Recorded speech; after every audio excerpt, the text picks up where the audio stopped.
Hello, friends. This week I am talking about why I think Tesla should start up a PR campaign, but does not necessarily need to waste any money on advertising just yet. So, first of all, why do I care? Who am I? Why do I care? Well, firstly, I've been an investor in Tesla since about 2015, and I've never sold any shares, so I'm down with the mission. I'm also a Tesla owner, so I've been following the company for many years, and I'm very much behind it. I am also a former journalist and I currently work in the PR, comms, and digital marketing industry. So I know a bit about that as well. So, what's the issue?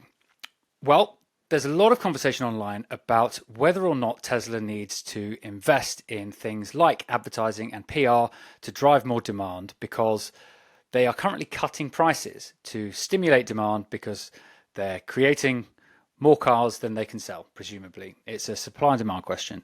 And I believe they should definitely consider PR, but advertising, perhaps not. So, firstly, let's talk advertising. Well, advertising is very expensive.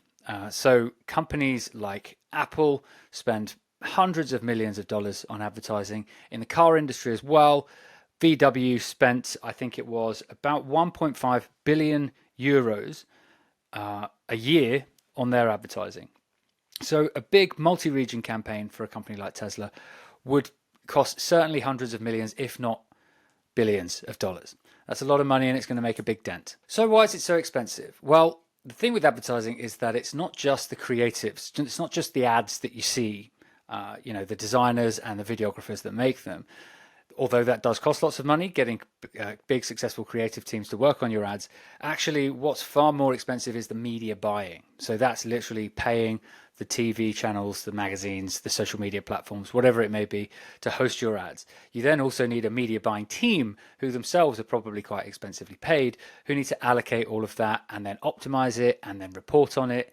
All of these things add up. So, given the tough economic times we find ourselves in, it may well be wise for Tesla to hold back from spending all of that money and instead reducing prices to stimulate demand. They may also believe that they have a really, really strong fan base.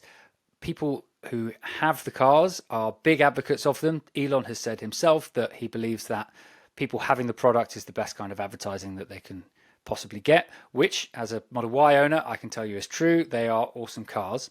So in any case, it's difficult to tell whether or not a big advertising campaign would directly translate into enough ROI to make it worth it. But PR, public relations, isn't advertising. It's a lot cheaper and it serves a very, very different purpose. Tesla as a business have always been subject to a huge amount of both deliberate and accidental misrepresentation in the press. There's so-called FUD, which is stories that are deliberately put out there to cause confusion amongst buyers. But then people also just don't really understand the products that well often. Journalists are not all experts on these things, particularly journalists who cover a big beat. They might be writing about lots of different companies.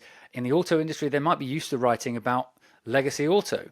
There's one big famous misconception that they always get wrong, which is when they talk about recalls for Tesla, which is, you would think, bringing all the cars back in, making repairs, sending them all back out again to correct some kind of fault. Actually, in Tesla's case, it's far more often just a software update. It's an over-the-air update that is very, very easy from a customer's point of view. So there's a real need for Tesla to correct a lot of this stuff. And it's important that they do because big outlets like the Financial Times, the Wall Street Journal, the Economist, all of these guys, their stories have real impact on share prices. It's not just the audiences that are reading them, although they are important, but the movement in the share price is often directly attributable to stories going out about companies. I've seen it myself many, many times. Good PRs know how to build relationships with journalists at those publications, and they can easily correct them. They can be the person at the end of the phone that the journalist calls to ask if they have any more information about a particular story that they want to run. And the best bit is that most media organizations have to publish your reply if you give them one. But at the moment, Tesla just simply isn't giving them a response to many of these stories, and so they have no obligation to publish any kind of correction. This could all be addressed with a PR campaign, a global one would cost under $2 million. I suspect. I think you could cover all of their major markets for like $1 million if you really, if you wanted to. It's not major money. It's not the same as advertising. You can do it a lot more cost effectively, and it will have a disproportionate impact. So all we really need to ask is a simple cost benefit analysis. With advertising, can you get ROI from your hundreds of millions, if not billions of dollars? That's debatable. Can you make up $1 million worth of ROI with a PR campaign?